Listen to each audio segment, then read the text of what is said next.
Today is a red letter day. Really, really, really special because we have a very special guest, Jim McVicker.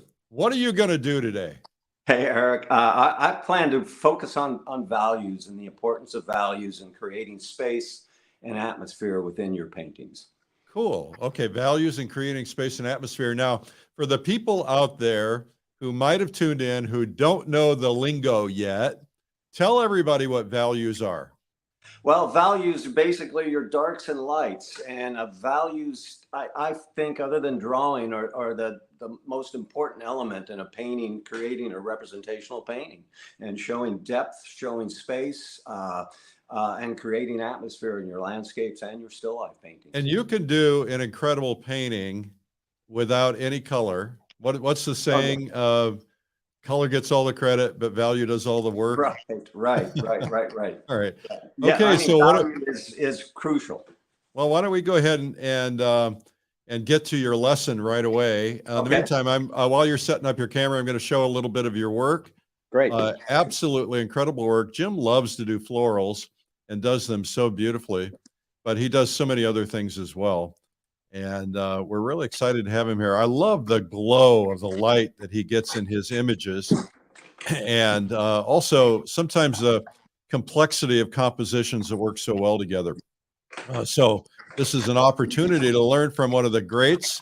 And I don't know what you're going to be painting today, but it doesn't matter. I guess we're going to talk about values. So are you set up? I am set up, Eric. All right. Well, let's get right to your lesson and go ahead and get started, and we'll break in a minute. Yes. So I've laid in a little bit of a sketch already, just because we have a limited time space. I've got a relatively simple setup here with a couple of vases. One of the things creating space too is not having them on the same plane, pushing that back. And I generally start with the main object here, which to me is this. Jim, I'm just going to interrupt you from time Yes. to time and just ask questions because my job is to be the translator. Oh, When you sure. said you wanted to create space, so you pushed it back, can you identify what that means for people? If you see, here's the blue vase up front, and then behind it I have this white vase.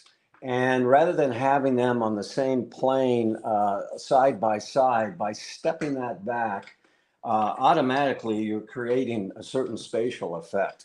So by And pushing the base of it actually up, in this case visually, it yes, creates the appearance that it's back. Okay. yes, yes, All right. So yes. what are you doing now? You're laying some color in. I'm just putting what I see as the darker values on the blue vase up front, and also the white vase behind. And I go back in. I paint all over the painting at the same time, moving. That's another way to really create a sense of space in your painting and a relationship with everything. Is working the painting kind of all at once, so to speak. I mean, I start with these main objects, just getting them laid in, and then I'll move to that background right away in order to get a sense of what's going on. I mean, just a simple red there underneath for those red flowers. What I think is really interesting is you're not being precious. You're not being careful about laying things in with exact edges. Talk to me about that. No, I never am. Even in a quick demo, I mean, it seems, I know there's a limited amount of time, but no, I go back and forth between the objects and the background, and cutting back into the object in order to kind of drawing with those values as well, and the shapes, the negative shapes, as they might call it, around everything. So why don't you tell us what the next 3 or 4 steps are going to be, and then we'll get to our official opening. So what's going to happen next? So what I'm doing here is I'm seeing the darkest shadow. I have a light set up today. Generally, I'm paint under natural light, but I wanted something a little more dramatic to work with. So I'm going with the darker areas first, the shadow areas. I will leave the light as the canvas and then lay that in after I get my darker shadows laid out. Okay, so you're going to show us how you're going to establish values and how you're going to do this painting. Okay, well, why don't we get this show started officially? Great. It's Art School Live with Eric Rhodes.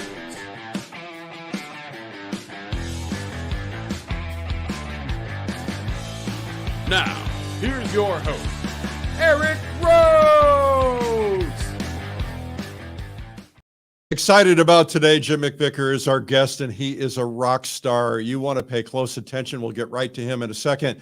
The winner of our last prize is Cecilia Britt. She won a subscription to Fine Art Connoisseur magazine. You can win a prize too today. I don't know what the prize is. Oh, yes, I do. It's the value specs, help you see your values, how appropriate for today. It's a great tool to cheat and to get yourself trained. So that'll be pretty good. We have a free gift for you today, and that is 10 steps to become a high-level figure and portrait artist. And you'll find these are very helpful. Just go to realismlive.com ebook. And of course, you can subscribe to this. We're here every day at 12 noon. Just subscribe on YouTube. Just go to Art School Live on YouTube. Also follow me at Eric Rhodes on Facebook, Instagram, Threads, X, Twitter, whatever you want to call it. And now back to Jim McVicker. Okay, Jim, take it away. So yeah, so I'm going to block these darker shadows in that are in the background and here with what the bases are casting. And the whole time I'm doing that, again, I'm thinking about the value I'm seeing there. There's what looks like a dark shadow really has a good amount of light in it too. So, and there's some neat design elements happening, like with this cloth that hangs down. There's this line that is created through that vase. And then I'm also thinking about how all of these shadow shapes are connecting. That's one of the things you need to really be aware of in a painting is not only value harmony, color harmony, but what's happening with your design and how do you paint it as a whole unit and not just individual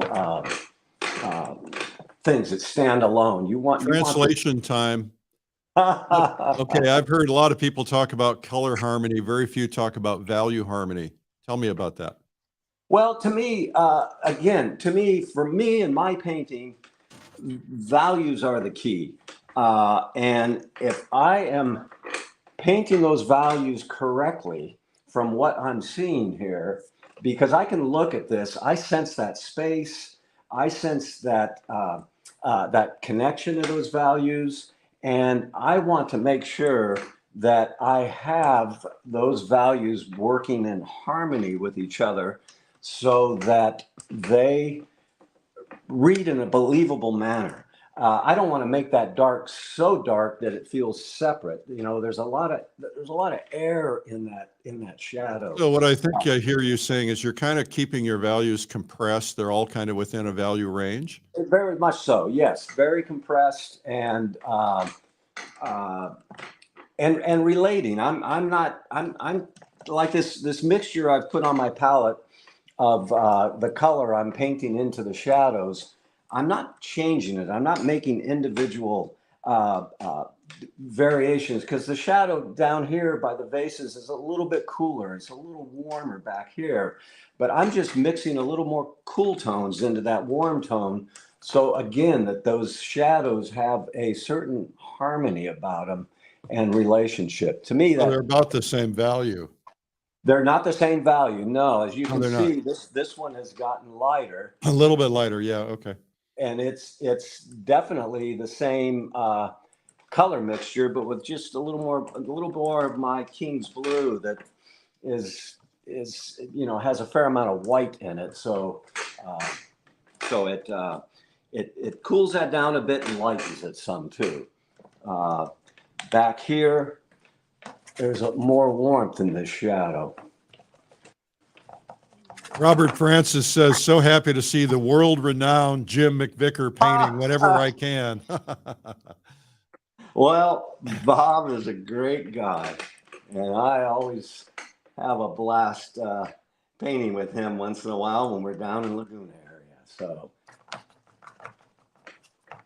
If you guys have questions, go ahead and put them into the comments. And I should remind you that you can win that prize by putting a comment in. We grab from the comments on replay and on live, and then let you know that you've won.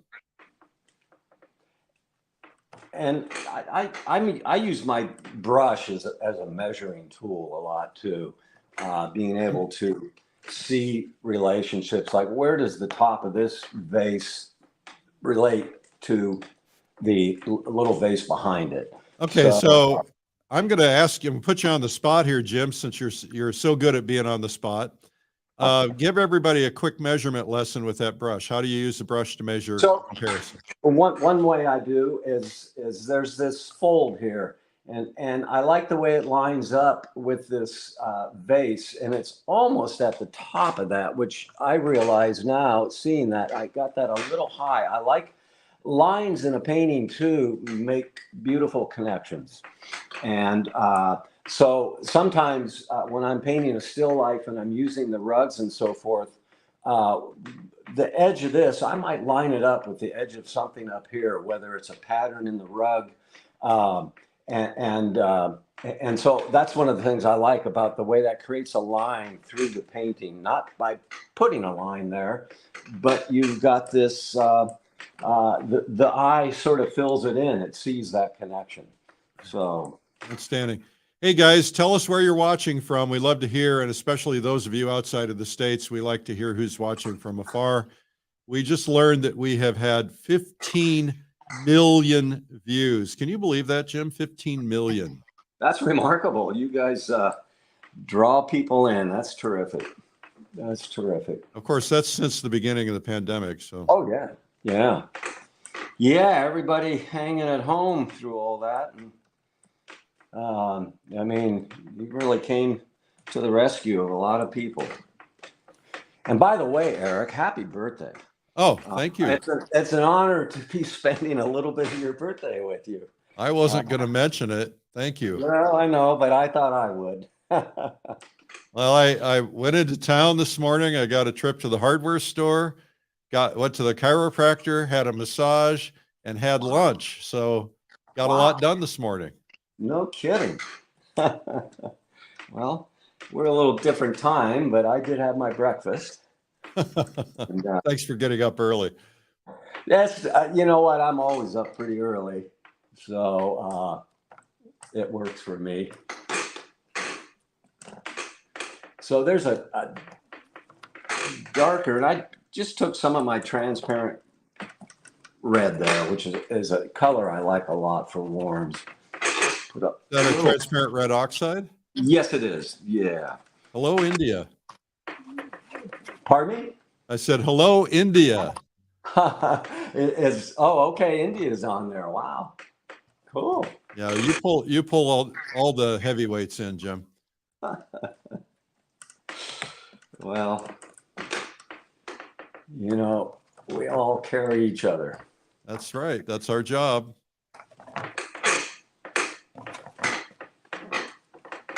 So I feel like I've got the shadow patterns, without getting too carried away at the moment, pretty well where I want them. So okay. I want to get those light patterns in there a little more. There's this little bit of a fold that gets a little darker in there, and you know there's like I said, I don't ever start a still life. I used to, but I don't anymore start a still life with a really worked out line drawing, you know, not necessarily with a pencil, but with my brush. Yeah. I just do about what you saw here that I had laid out. And for me, I cut back in, I you know, improve the drawing as the painting goes along. And for me, it's just a more organic way to paint. That was one of the best lessons I ever learned, is to cut in. Yeah. To be able to carve things out. Well, there's another one from India. Hello. Steve Costantino says, can you talk about broken color? Broken color. Wow. putting me on the spot there, Yeah, Steve. well, that's why you make the big bucks. You know, that's one thing I like, rather than, let's say, blending too much, but working with, and I'm not doing a lot of color in this one, but letting the eye itself, as it looks at the painting, sort of complete that effect that the color has, so that you're not painting things so color-wise anyway, and so solidly, and I think it gets more vibration in the painting. I agree. And I like that. I like vibration. I like energy, and those are things that are super important to me as a painter.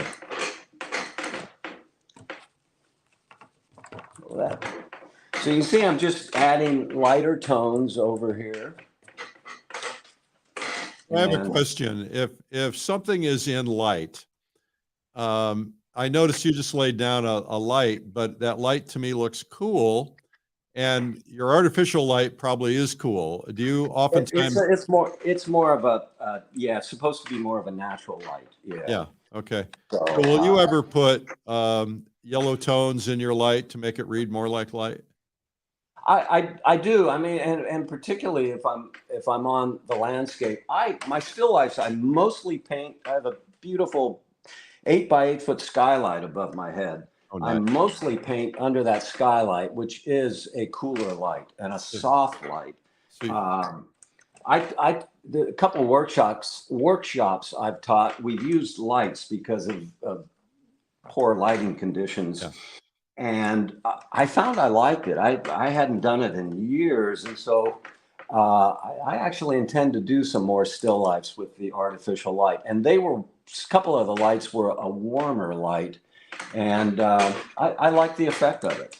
It gave my painting just a whole different presence than what the natural light, particularly the skylight, because you get a sunburn with an 8 foot skylight? I probably, if I got on the roof and laid on top of it. Hey, there's a question here in the comments. Let's see if I can find it. Justin Worrell is asking, any artistic heroes, past or present, that influence your work? Oh my God, so many. Early on, my original desire to paint was looking at the French Impressionists. I'd never. I mean, and I was 21. I'd never stepped foot in a museum at that point. Yeah. And I saw these paintings, and I was off to the Bearwoods after that. Oh, you'd hold your own with those guys. They would hold you in high regard. Oh, well, thank you, Eric. And then after being introduced to their work and really looking at it, I started looking, at a lot more art history and reading more and so forth. And so Rembrandt is somebody that I just revere, and Vermeer. Vermeer had a huge influence on my still life painting early on, and still has an influence there. His spatial sense, his light, and so on, and contemporary. I mean, there's just so many fabulous painters out there. I mean, my good buddy George Van Hook, I've known since 1978, and he was an early wonderful influence on my work. I seriously don't think I would be the painter I am had I never met George and Curtis Otto, another artist here, and James Moore. It was, anyway, it sent me on the path I've continued on. I had George up here with some other guys last summer, and I got to set up next to him and just I painted next to him and watch him paint. I just kind of tried to do everything he did, and he really helped me a lot. Yeah. What a great guy. Yes, he is. And George, I mean, I don't know anybody with that has George's energy. Oh man. and his enthusiasm. I mean, it's contagious and it's Well, he wonderful. eats well. He swims every day. He's Yes, up early. I can't say I do any. Oh, I eat well, but the swimming part, I'm not there.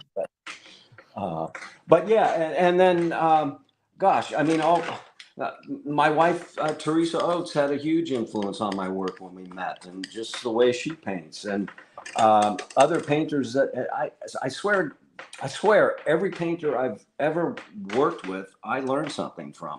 And it's not that you're trying to paint like that painter, but you just see them approach things in a different way, and it's great. I mean, I mean, all the painters that I've met here and there, and then those that I haven't that I see online.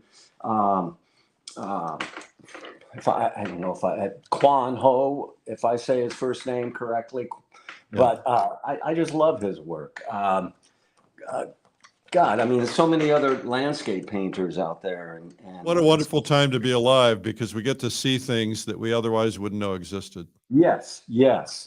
Somebody like Joe Picotte, and I mean, it's just so many out there, and and so many of these painters offer workshops. I mean, I showed in Santa Fe for 3 years, maybe years ago, but I happened to have an exhibition there of my own, and Daniel Sprick happened to be having one going on at a gallery he worked with, and so I got to meet Daniel and see his work firsthand. I mean, that's another mind-blowing artist. When we had the plein air convention last May, we have a VIP program. We have VIPs, and then we have platinum VIPs. We had the platinum VIPs over to Dan Sprick's studio, where he did a little mini lecture and it showed us his work. To see it all so beautifully in person, it's amazing. Oh, I bet. Yeah, they're phenomenal, and I mean, and I like painters that have. I mean, Daniel has a very different approach than I do, and I'm not hung up on one way of that art should be a certain way. He's very Vermeer, I think. Yes. Oh gosh, yeah. Oh yeah. Sandy from Tokyo, Japan just tuned in. Hello, Sandy. I'm going to be in Japan and Tokyo in March, taking a group of painters there. As a matter of fact, we've got a couple seats opening up. So I'm just developing that vase a little more, the little blue one. So I'm going to ask you a question that some people might be curious about. If you look at your reference, that particular image is of bright blue, and the flowers are bright, bright, bright. Are you tempted to go that bright blue? Is it something you'll add later? Is it something that you don't want? I build up to it. You do? I rarely start with the brightest bright, the darkest dark, the lightest light. Those are things I tend to work up to. And for me, I've just always kind of worked that way, but more so almost starting with midtones and building the painting up from there. Because I feel when I'm working that way, I'm able to see the overall painting, and I like the idea that it comes up in this manner that rather than boom, there it is. It's sort of a buildup. I mean, there's some things I paint where boom, there it is. But for the most part, it's a buildup of values and moving the paint around, and so I'm going to put a lighter. That vase back there almost to me has a pinkish tint to it. I don't know how it looks in the photo that I sent in, or how it looks on camera, but there's a beautiful light. So I want to pick that light up some. Sounds like you've got a squeaky chair. I'm sorry about that. No, that's okay. It adds character. And you know what, George, this chair used to be George Van Hook's chair in his studio, and when he moved back east back in the mid '80s, I got this and a little desk from him, and I still have them and still use them. And I'll bet it's covered with paint. Oh my God, yeah. I've never seen more paint on a car than George's car. Yep. He got a new car and he's keeping it pretty clean. Oh, good. Okay, so Steve says you don't seem to use many brushes. You want to talk about that? Yeah, I've got 6 brushes here, but I don't. I kind of just wipe them off and.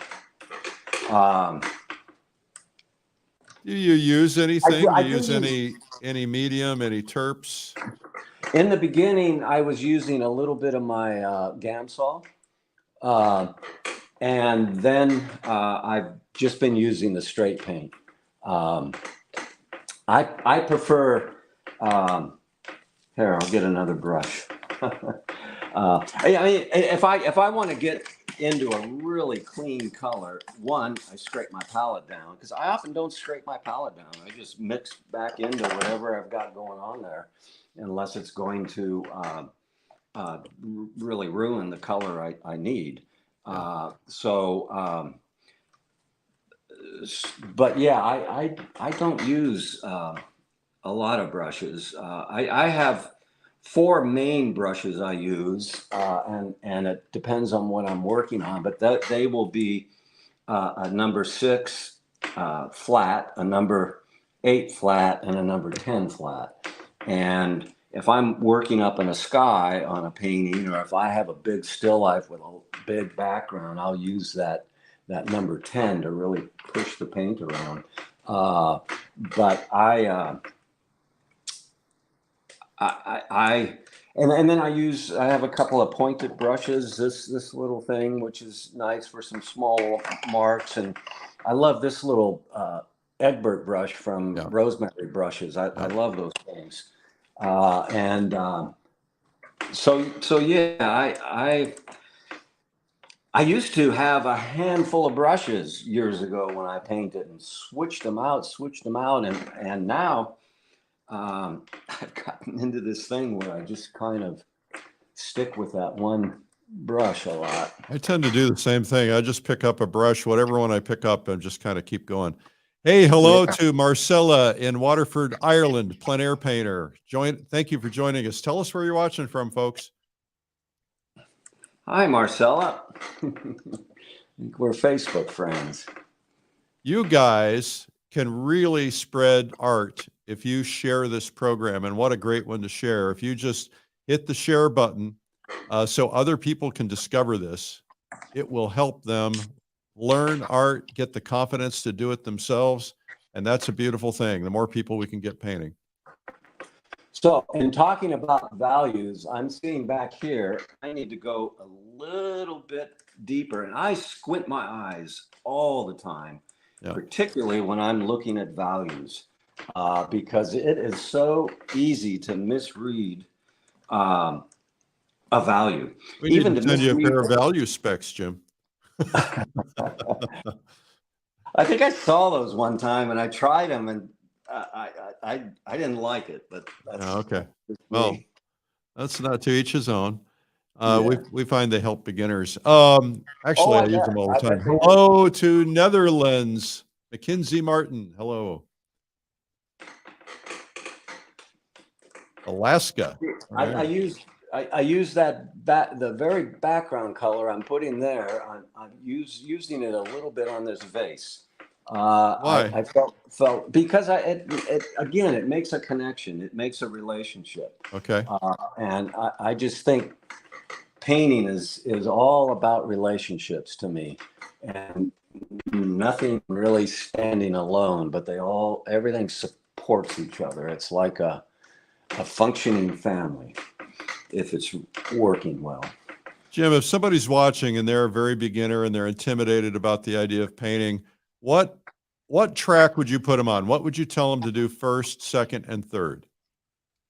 One of the things that certainly helped me when I first started painting was making some copies of masterworks. Yeah. And that was hugely influential in my early development.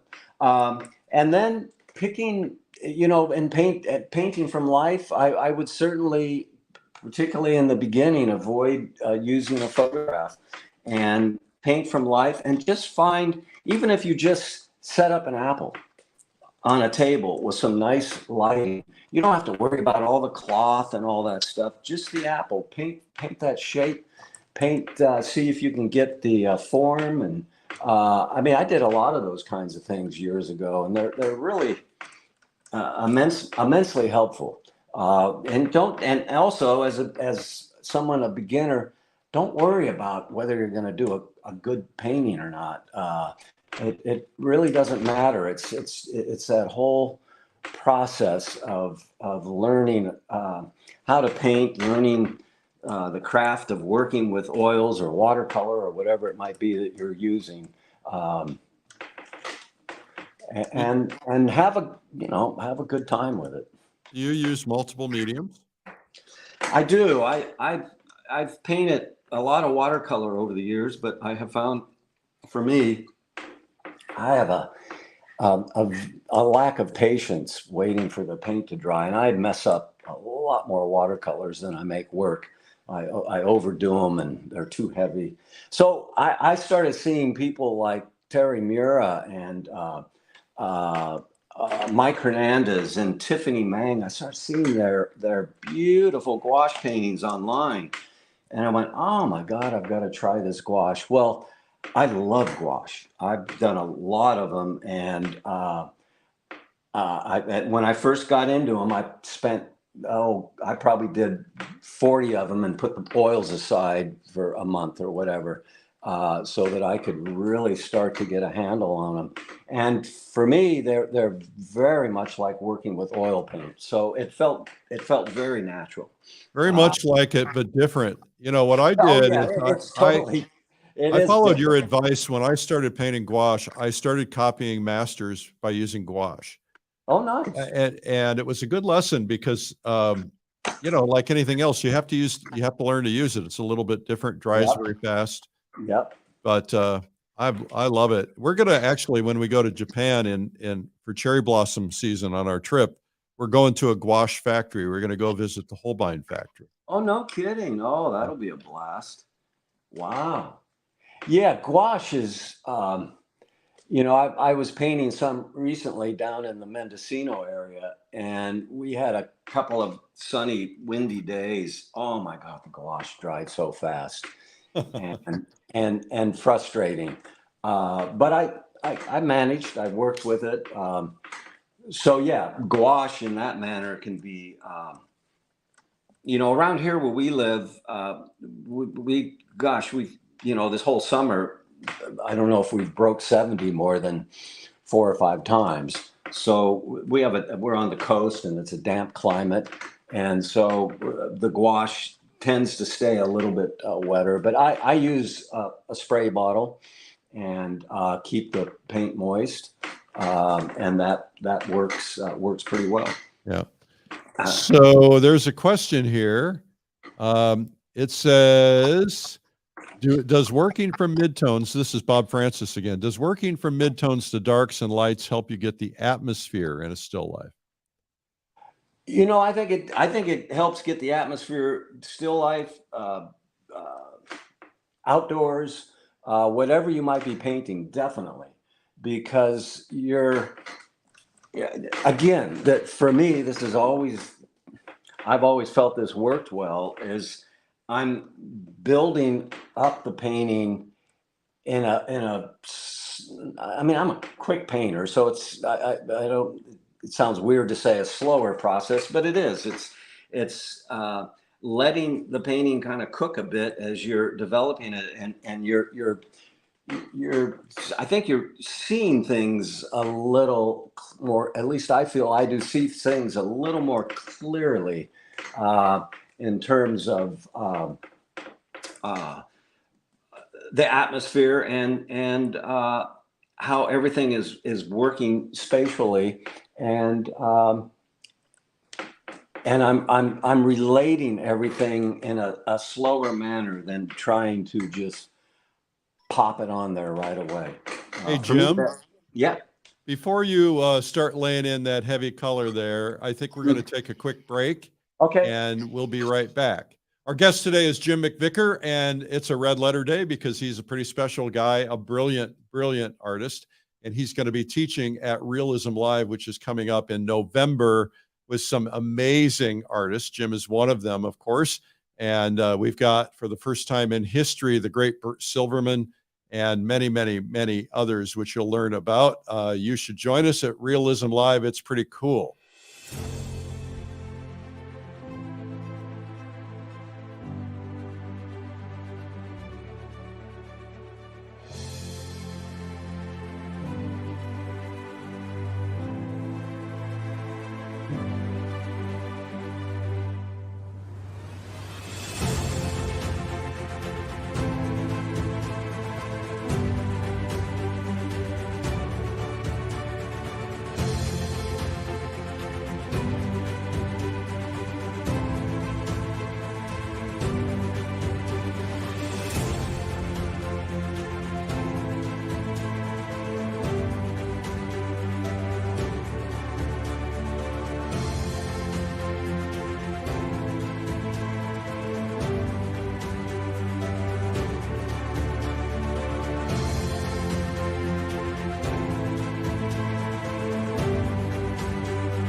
If it's real, we're going to be teaching it on Realism Live. Make sure to get your tickets before the price increase. That's November 9th and 10th and 11th, 3 days of immersion. It will radically alter the way you paint in 3 days. And there's an essential techniques day for refresher, for beginner on the day before. So you want to make sure you do that. If you're just tuning in, I'm Eric Rhodes. We're here every day, 12 noon on Art School Live. Just look us up on YouTube and subscribe. Just announced recently we had 15 million views since we started this. Pretty incredible. And thank you for making that happen. Make sure you get involved in the comments. You can win prizes. And also, if you would like our free gift today, 10 steps to become a better high-level figure and portrait artist, just go to realismlive.com/ebook. Okay, our guest today is Jim McVicker, and he is back. Take it away, Jim. All right. Thank you, Eric. So I'm going to paint with a little bit more of the light I'm seeing in that background, particularly around, there's this beautiful brighter light, and to me I'm seeing a little bit of warmth in it, so I am adding a little bit of warmer tone there. I think it'll help that to pop a little more too. I may have gone a little too much in that, but and underneath that flower. You know, if you paint those values correctly, and not just because you see dark, paint something really dark, but to really, really observe what's going on with the values, or if you see something light, just to paint it really light. All of those things will, if you're really paying attention to them, will really help to create space in your painting. At least I have found that to be true as I've developed as a painter over time. So I'm seeing a little more pink light on that.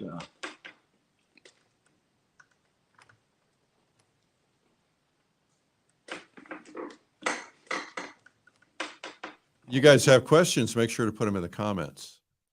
Tell us where you're watching from. And sometimes I just wipe the brush off just so I don't have paint on there in order to sort of soften something. There's also a lovely, lovely little highlight from the light. A couple of them actually that are fairly bright.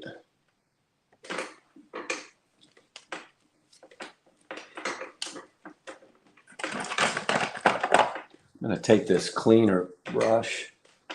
So Mary Toller says, Jim, one of the first paintings I copied on my journey to plein air painting was your painting Trinidad from the book California Light. I love Wow. it. It taught me so much. Wow, thank you. Thank you. Thank you. Who That's knew that awesome. one day people would be copying you? Well, funny you should say that. Years ago, I discovered some factory in China made a gazillion of my paintings, as well as so many other contemporary painters. Yeah. And a friend of mine bought 2 of them just to see, because you could get a 3x4 McVicker for $400, and a still life, and he bought one just because he wanted to see it, and it was awful. So it didn't worry me too much. I mean, I was with a friend. We were walking through a shopping area and we passed this gallery. And I said, hey, look, your paintings are in the window. He said, I'm not in that gallery. I said, yes, you are. And we went in there. They had about 30 of his paintings. And we said to the guy, who's the artist? He says, well, let's look in the catalog. And they opened up a catalog. It had 60 of his paintings. And there was a catalog full of hundreds of paintings from China. And they were passing them off as originals. And they didn't terrible. actually know. They just assumed it was awful. Yeah. Yeah. No, I don't know. I don't think there's much you can do about it. No. Is there any way you can show your palette? People are asking. Let's see. I would have to, well, here, let me pick the palette up. Let me take these little cups off of here with All right. That's a good idea. mineral spirits in them. That way I don't have to move the camera. Are we there? All right. Palette from a Frenchie. It's always a mess. Yeah. But I use ultramarine blue, cobalt blue, cerulean blue, a cool yellow, lemon yellow, a warm yellow, Naples yellow, transparent red oxide, cadmium orange, cadmium red light, alizarin. I've got some rose on there too for another painting I'm working on, and some cobalt violet light. Although my gosh, the price of that is, or cobalt violet, the price of that's gone haywire. So, but anyway, and a number of these colors are, I'd say about 4 or 5 of them are colors friends introduced me to over the years, and It works. to try. Yeah.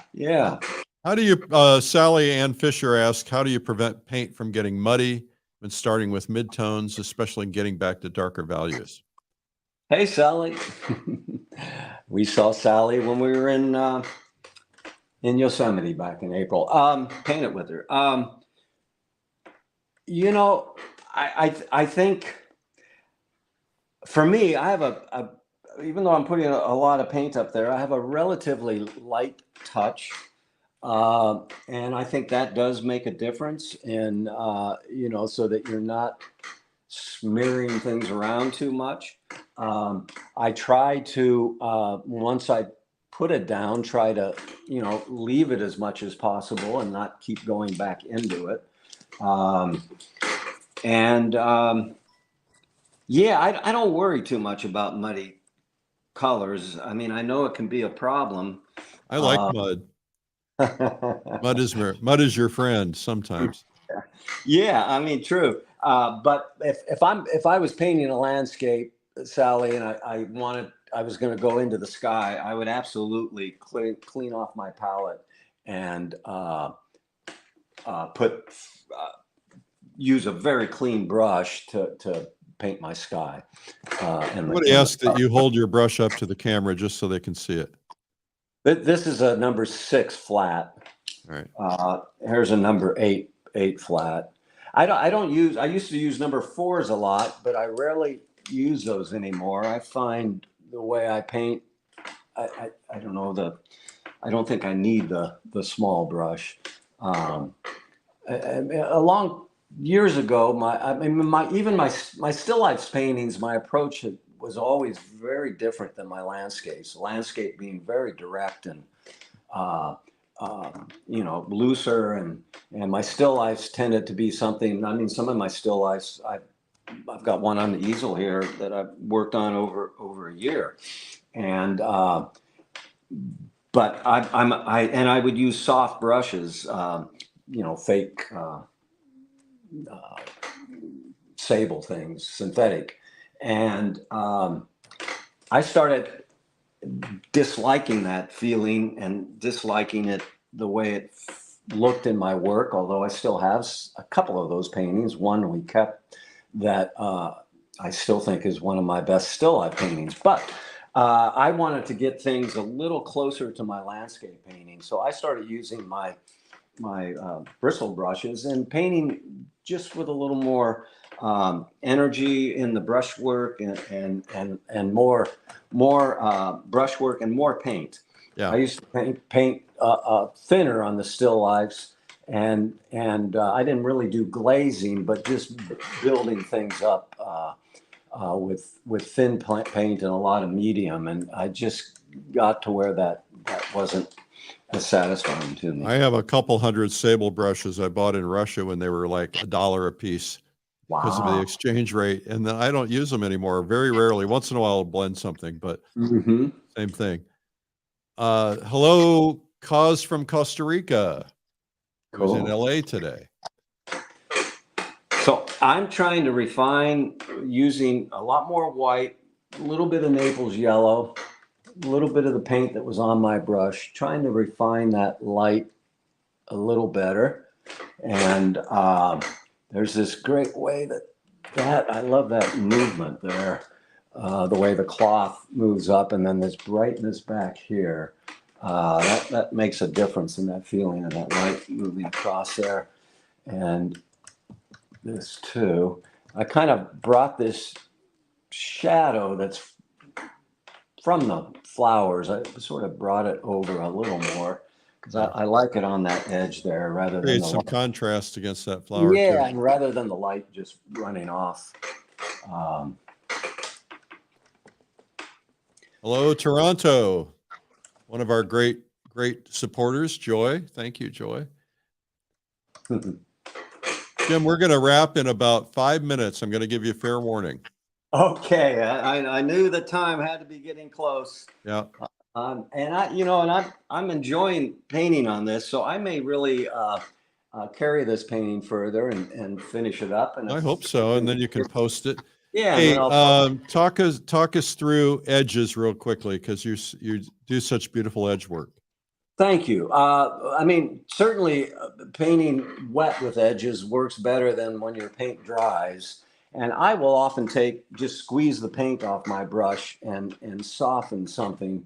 And then where I see a sharper edge, like right here, and it's a little darker, this little sharper edge where that shadow from the my high-end shadow box there. See, I spent lots of money making that thing. That's just an old box from the store, and looks like a fruit box. Yeah, something like that. So there's a lot of ways to make those kinds of things work.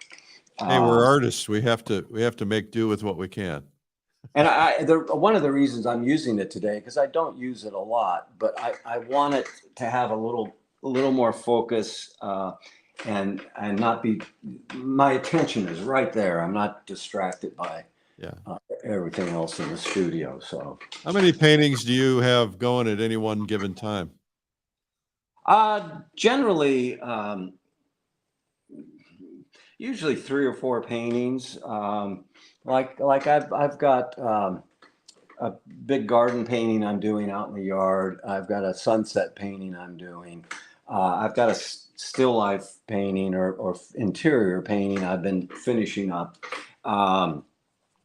And, you know, I've not to look for any sympathy, but I've had some back issues which have kind of slowed me down a bit.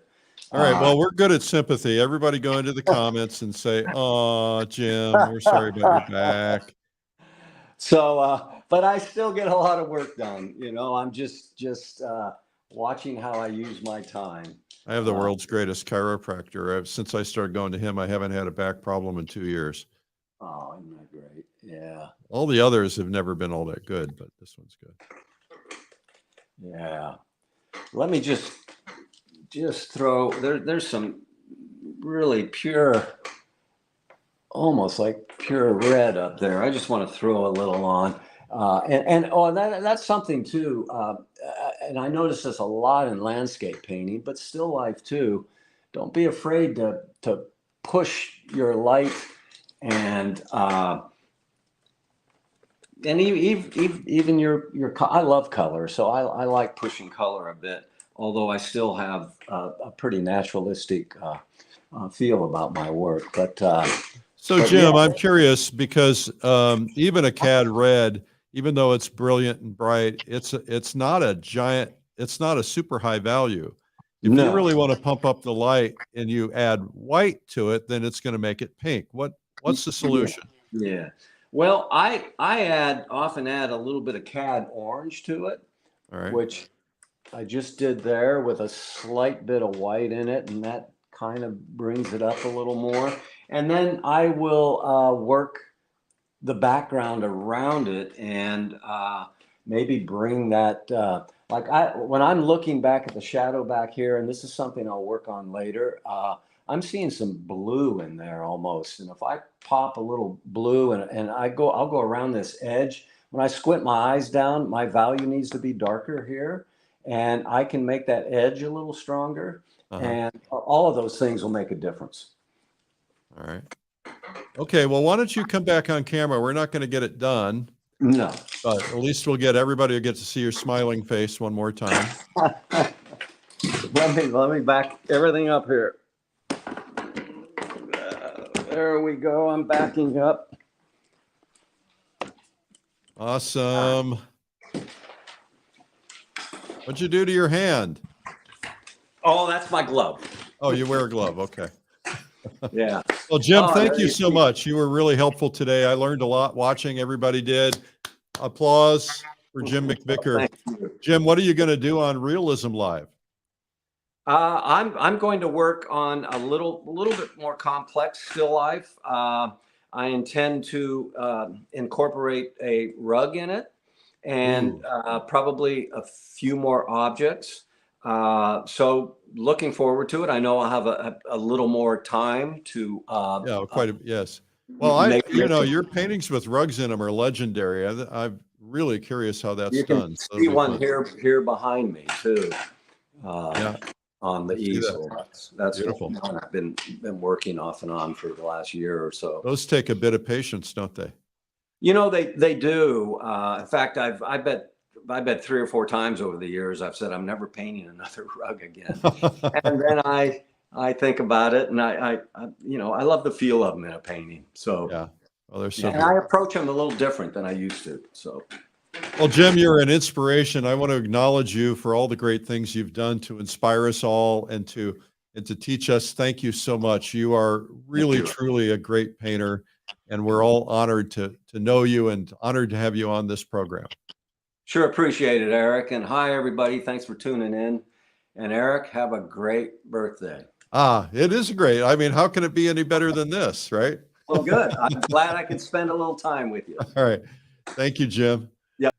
Our guest today was Jim McVicker. Man, he can paint. What a superstar. Hey, thank you for tuning in. If you're new to us, make sure to subscribe. Just go to YouTube, look up Art School Live, and hit the subscribe button. There's a little bell that will notify you when we go live, which is every day at 12 noon. Also, give me a follow on all the social media. That'd be great.